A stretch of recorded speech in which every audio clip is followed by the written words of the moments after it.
This week's scenario is Breakdown from the 2017 Steamroller packet. This scenario does have the Killbox Artifice in effect and consists of 2 circular zones, which can be controlled for 1 CP by units, Warcasters, and Warlocks, and 1 rectangular zone which can be controlled for 1 CP by Warjacks, Warbeasts, Battle Engines, Warcasters, and Warlocks.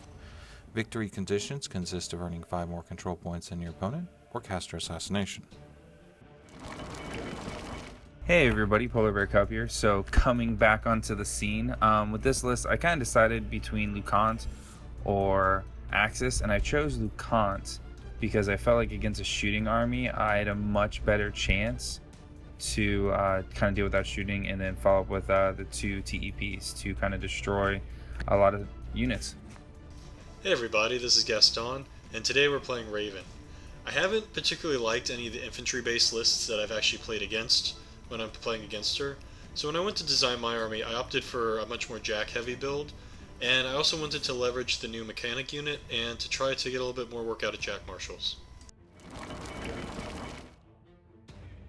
One of the concepts that I wanted to explore this list was to try to leverage Vortex of Destruction on Ravyn. The idea being that Aspises are incredibly cheap. With Crusher and Concentrated Power they become POW 15s, and then you have her adding Weapon Master on top of that. So you get 6 attacks at, basically Malak Karn levels. And then the rest of the list is built to pull your opponent in, so that way you can leverage Vortex and Ravyn without her becoming, dead. Alright, so for my deployment, really I'm just putting 2 TEPs up, and then I'm going to kind of fill up the ranks with my inverters. Really the goal is to kind of run everything up the first turn. This is actually the second game I played in a year. I played a game the night before, kind of just to kick off the dust. So I'm really looking forward to kind of seeing how this list plays out. I really like it. So with the 2 TEPs, there's 3 heavy hitters. I think you can do a lot of work.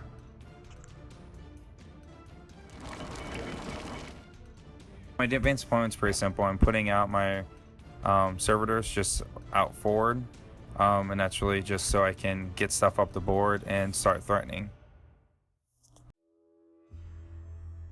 One of the nice things about this theme force is that you begin with all of your upkeep spells in play, and then you're also not having to pay to upkeep them on turn 1. So what I'm doing right now is I was measuring some of the TEP threat ranges, some of the countercharge threat ranges, and then putting down a bunch of dice markers to upset my opponent. And the idea behind it is that since I don't have to spend for any for spells, I can actually double locomotion both of the heavies in my battle group to get them up just a little bit further. And what I'm trying to do with that is leverage their ability to now walk, 9 inches and drop a 12-inch covering fire template in front of his little countercharging balls to really restrict their forward movement. So that's exactly what we're doing right here. Otherwise, it takes a fair amount of practice to do, but I've learned, I want to keep the Aspises further forward, so that way when I do pull things in, Ravyn can run to leverage Vortex, things of that nature.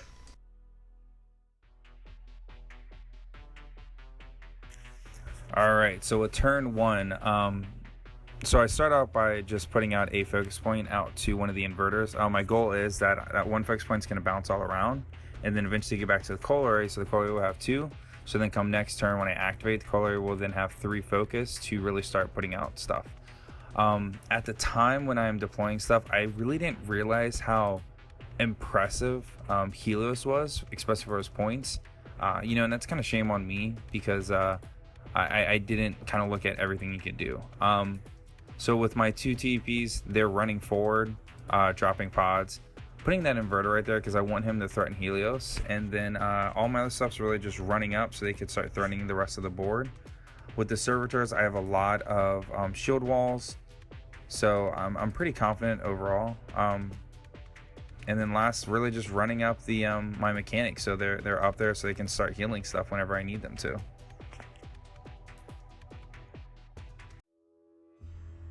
So this turn I go ahead and I let both of my upkeeps drop. Although, I have this plan built around Vortex, it's just not going to be in a situation where I think that I'm going to be able to get it off safely because of the Teps being able to get around Shield Guard, which is another reason why she's in this theme force. So what we're going to do instead is, because Lucant had not popped feet, we're going to go ahead and try to knock out 2 of the inverters real quick right off the bat, top of turn 2. So he has these dug in counterblast balls, guys, whatever the hell they're called, I have no idea. So they're dug in, you have all these different shield guards. So what we're going to try to do first is have one of the Artificers come up. He's going to hit the Inverter with Magna Blast, and then move those little ball guys, so that way they lose dig in. That will make a much easier hit. They go from def 16 down to def 12, and he can't shield guard it because it's a magical attack.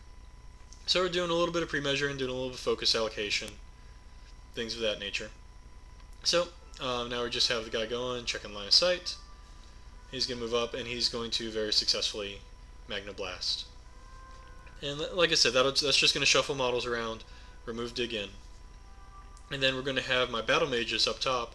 They're going to go, not only are they going to use their bolts to blast the servitors, but they're also going to start dragging the Inverter away from all of the different shield guards that he can use. Once you get him away from the shield guards, Helios becomes a lot better with the dragging and pulling, and we'll also be able to concentrate a power and allocate him some focus. So the way we played that the rough terrain up there was just to go ahead and have just the water portion as cover, so I don't need to drop Artificer Deviation. What I'm doing is bringing Ravyn over. She's going to take a shot. She's going to use Blaster just in order to give herself an AoE 3. And then he's actually going to shield guard it. I hadn't counted on that, over to the other Inverter, which will then kind of disperse the AoE over models I didn't particularly want. But I do manage to kill one Servitor, so there's that. And because of that, I'm able to do the Swift Hunter because he killed him with a range attack. So now just, checking threat ranges, getting him just right in. The other thing I'm trying to be very careful about doing and failing miserably here is spreading them out in a horizontal line rather than a vertical line to make the TEP that much harder with the sprays, and it doesn't work. But it's something to at least keep in mind, that when you're facing something like that generates a lot of sprays, things like the Fire Eaters, try to go horizontal rather than vertical. So otherwise they're just they're pulling the Inverter all along. I get him to the point where he's away from all the shield guards, and so then they just start taking pot shots at the Servitors. I don't think they hit any of them though. So now go ahead, give some concentrated power, get up to a nice POW 23, and then I'm going to have the Mechanik unit. They're from the Ret Christmas this summer. They're going to go ahead. They're going to allocate 3 focus, 2 to one of the Manticores, and then 1 to the Helios. Helios is going to go ahead. He's going to advance on up, start putting shots into the Inverter to drag him around. And then we'll get rid of another dug-in Servitor there with the shield guard, drag the Inverter on up. One of the things I did just in case is make sure I was within 1 drag, so that way I can miss one, have one get shield guarded, and still hit one, just as a plan B. And then we're just gonna go to Pound Town on him, just kind of POW 23, POW 23. Their defense 10, they're very easy to hit, and he's not gonna be able to withstand the Helios there. The final thing Helios is going to do is bump himself up to defense 14 in Poltergeist, just to make it that much harder for the TEP to come and hurt me. Now what I'm doing is I'm using my sacrificial Aspis to just run on up and stop the TEP from moving anywhere useful. So the idea behind this is, even if that Inverter comes in and kills him, the Inverter will now be in the way of the TEP and trying to prevent it from getting onto Ravyn. So now we have the bottom unit of Battle Mages. Again, I was more focused on spreading out horizontally, but when you're doing this list and you're doing the positioning in this list, you want to have that vertical line, so that way you're dragging them not at an angle, but dragging them directly towards you.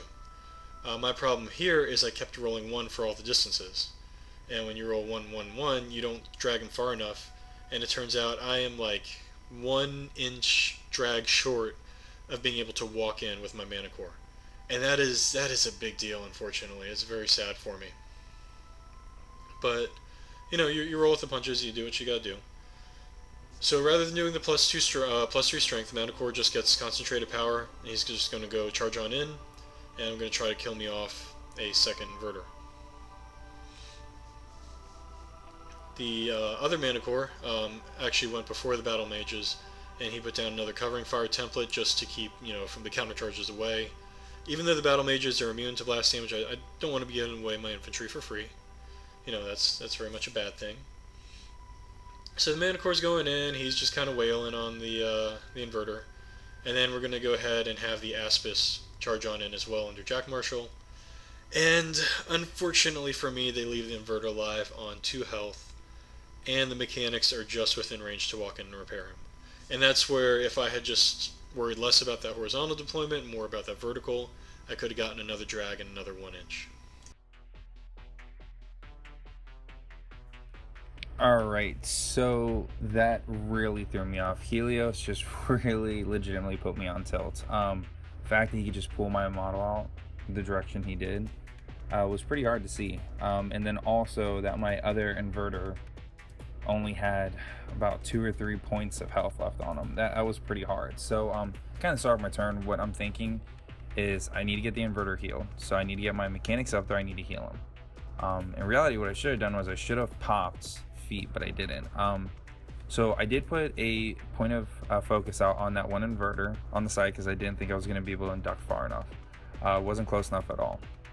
So I start my turn activating a couple of the Reflex Servitors. I actually did not realize that those models could not suffer blast damage. So blew up, he missed, oh well. Next I activated those Inverters. As soon as I activated them, I realized that I did not activate Lucant first, so I'm not getting additional 2 to my healing. So instead of healing 10, I only healed 6. So that Inverter is only sitting on 9 health boxes. At least all of his systems are functioning. He's going to be able to destroy things, so I am happy about that, but it does suck that, you know, I'm not going to get the full amount. Next, what I'm doing is I wanted to see if that Inverter would be able to charge forward and kill that Helios. Unfortunately, I did not get the measurement correct. He is a little bit out, so he will not be able to successfully charge in and kill him. So whatever, I activated a couple more Reflex Servitors to go and try to blow up a couple more of those battle mages before my TEPs really started activating. So next Corollary activates, he gives the 3 focus over to that Inverter, and that Inverter really is going to just have fun.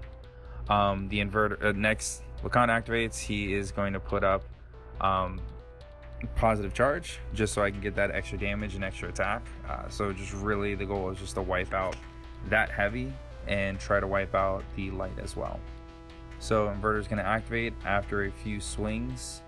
I get really good hits. The first hit knocks him down, and then really it's just a that first I believe was a dice +2, and afterwards I believe it was straight damage, just for my my other attack, because both of them have reached very nice change from Mark 2 to Mark 3. So after spending 2 focus and the 2 additional attacks, so 4 attacks total, I end up killing him. I swing on that other guy and I knock out his shield, as well as I believe 2 or 3 other points of damage. So not as much as I really wanted. I really wanted to wipe out both of them, just a little bit of payback, but you know, it happens. So next, my goal is I want the TP to kind of stand still. He's doing a lot. He's far enough back where he's not going to be damaged, and I want him to get the extra +2 to aiming.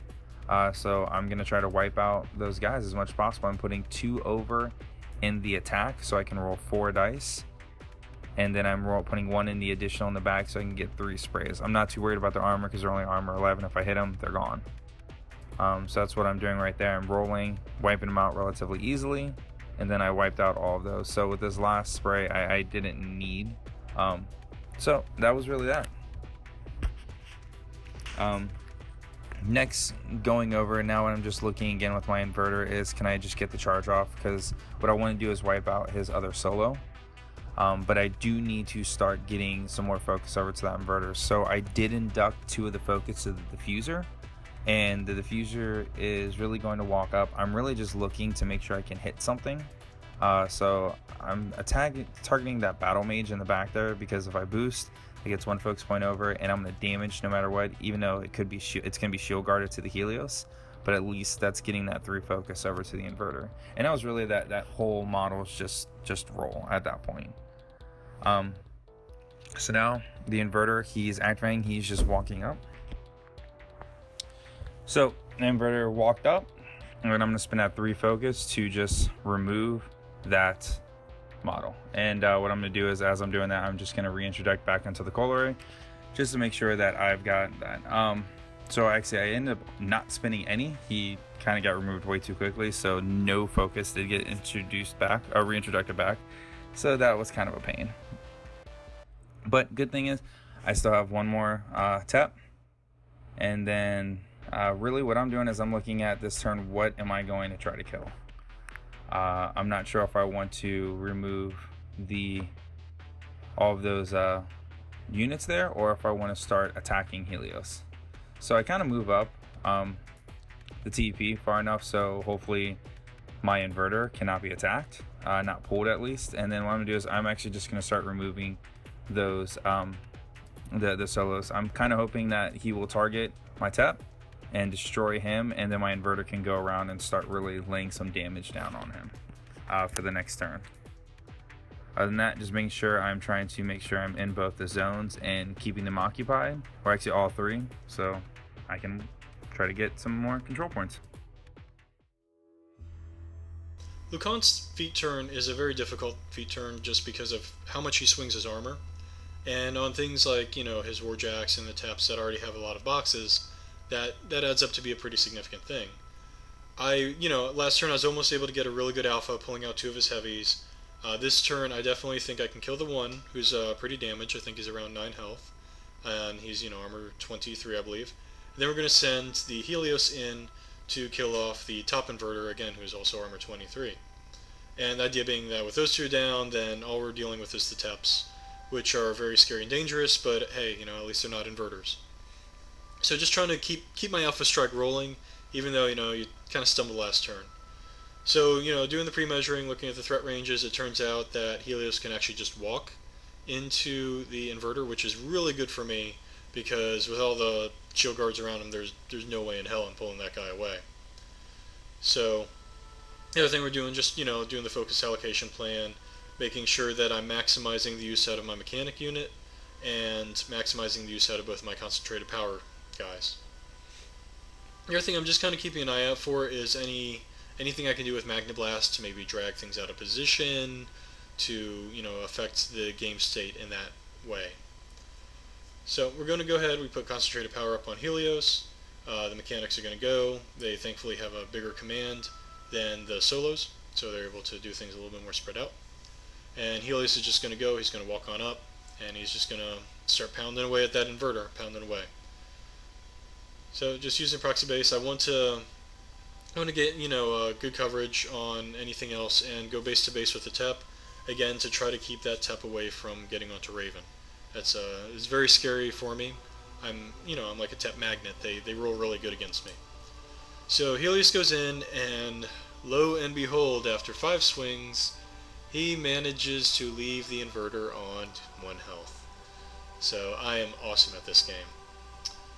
So now you're going to see something that you never see, which is Ravyn is going to come up, and again I can't shoot anything because of all the shield guards, so she is actually going to cast Eliminator and try to get that boosted. It's a POW 13, so she's rolling for an 11 to try to do that one last point of damage to the inverter.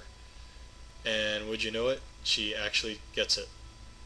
So she kills the inverter, nothing else dies to the blast damage, so she just scoots back the 2 inches, and then she puts Blaster on her gun again, and just takes another pot shot in there, and then Swift Hunters back another 2 inches to try to get to safety as best as I'm able to.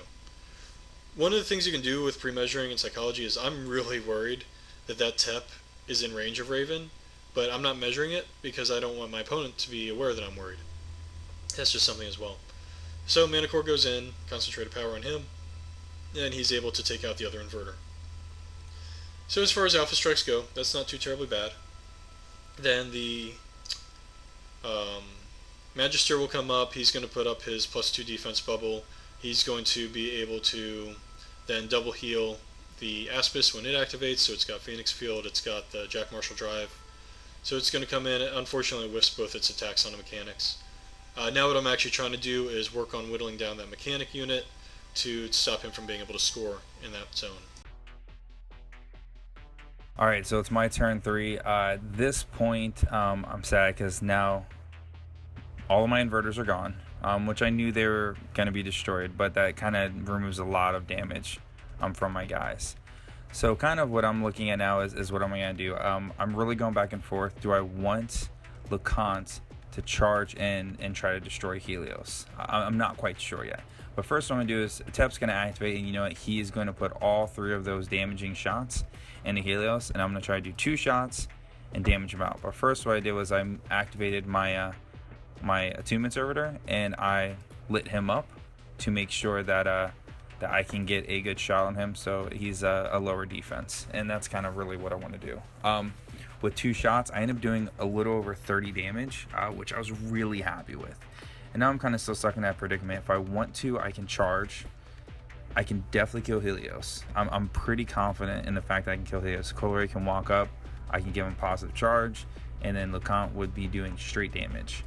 Power push, he'd be a mat 8, and actually effectively he'd be a mat 10 because he was also sided up, flared up I mean, and then I could really kill him. But then I'm gonna have to deal with Ravyn killing me next turn, so that's not a smart idea, but it's still a plan. So what I'm doing right now is Reflex Servitor, he's gonna charge in, he's gonna blow up, try to do some damage. I don't think he did any damage at all. Next one, what I'm gonna do is this next Attunement Servitor is gonna walk up, he's gonna go as far as he can, and he is going to try to he's gonna flare him up, which end up moving, flaring. I get both of them on the flare. So Tep is not going to stand still. He's going to put all that damage over, and he's going to try to remove that Jack as well.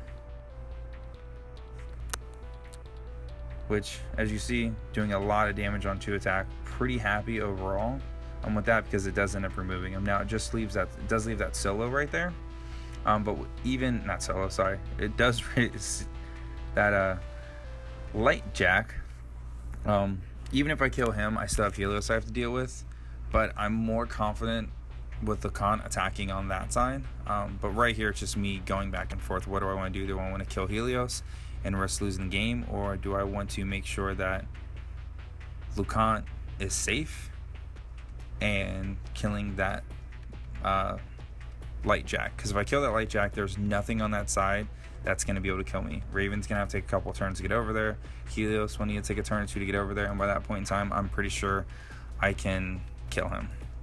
That Tep on the other side, passive, he's going to die, so I'm sad by it, but it's not the end of the world. This is kind of where I'm going back and forth, and this is also an issue that I'm going to run into later on, because I'm going to start running out of time here pretty soon. We're going to get a lot closer on time. Right now, we're going to be pretty tied on points, which that's great, but I'm gonna start running out of time very soon, and this is just, I don't have the muscle memory, don't have the reps, I don't have the quick thinking right now. I'm constantly having to go back, look at what my rules are, just to make sure I'm doing everything correctly, and that's kind of where we're going back and forth, talking a lot about right now. Is I'm just kind of thinking of what's the best plan for this round, and then after we do a little bit more math, I decide to charge in, and I'm going to attack that light beast, that light Jack, because I know for a fact, again, I'm not going to be able to be damaged and hurt on that side. There's really nothing they could do to really hurt me too much.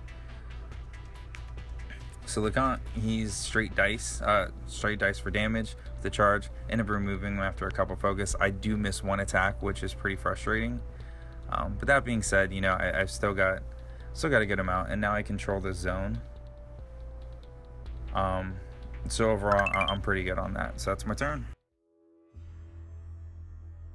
Obviously, after that last turn, I am officially on team I hate Tep. He 2-shotted my 1 heavy, he took out half of my poor Helios. Not a happy person at the moment. So, what we're going to do is, I also need to catch up on CPs, so that way I don't start losing that race as this game grinds on and on. So it's going to be kind of an interesting maneuvering here, with the mechanics are going to go, the one is going to give concentrated power out to Helios, and then I'm just checking that Helios is actually going to back up a little bit, so he's still in melee range of the TEP, but I want to make sure he's within walking and repairing range of the 2 mechanics that are kind of near him, so that way I can start working on building his health back up. So he's going to go, he's just going to start pounding on the TEP. And again, he's concentrated power, he's high power, he removes it with little to no issues. If you're curious, he took the gunshots on the little assistant Jack, and he missed them all, so not a big deal. The final focus he actually spends on healing his shield a little bit, and then the two mechanics come in and they repair him a little bit as well, just trying to get his health back up, because obviously that's pretty ugly for me. I have my final battle mage go in, and he takes his 2 swings to kill out anything that's remaining in the zone that is threatening me. So good job for him. He's the last guy in the unit, SR-17. You score down to the last man, so we are good to go there. Now on his side of the table, again, he just has the 1 unit of 3 guys, so I'm trying to work out a way to kind of kill them.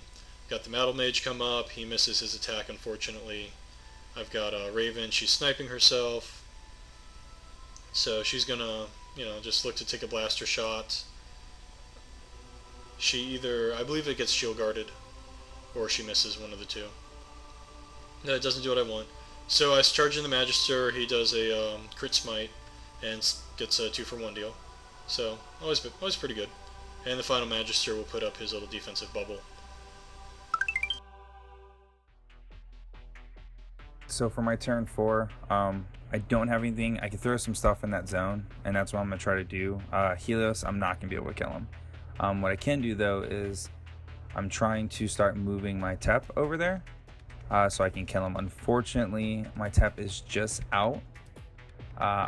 It's 6 inches to get over there, and I only have a speed of 5. So if I was able to get right over there, I could start doing more damage on a Helios and potentially kill him.